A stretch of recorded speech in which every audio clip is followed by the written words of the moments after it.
যে মানুষের উপরে বেঁধে লাঠি মারছেন, জীবন জীবিকার উপর সমস্ত মানুষের উপর হস্তক্ষেপ করছেন, বেঁচে থাকার অধিকার কেড়ে নিচ্ছেন।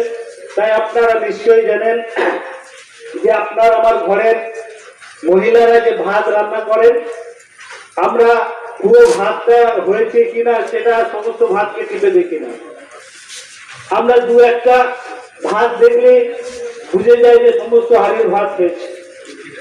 তো আজকে 15 বছর পর তৃণমূল কংগ্রেস যেভাবে এই গরিব খেটে খাওয়া মেহনতি মানুষের উপর অত্যাচার, শোষণ, জুলুম করেছেন, আজকে সাধারণ মানুষ সেই অত্যাচারের হাত থেকে বাঁচার জন্য আজকে পরিবর্তন নিয়ে এসেছে। সেই পরিবর্তন আজকে ভরসা করেছিলেন আজকে এই বিজেপি সরকারের উপরে, তাই সমস্ত মানুষ আজকে ভোট দিয়েছিলেন বিজেপিকে।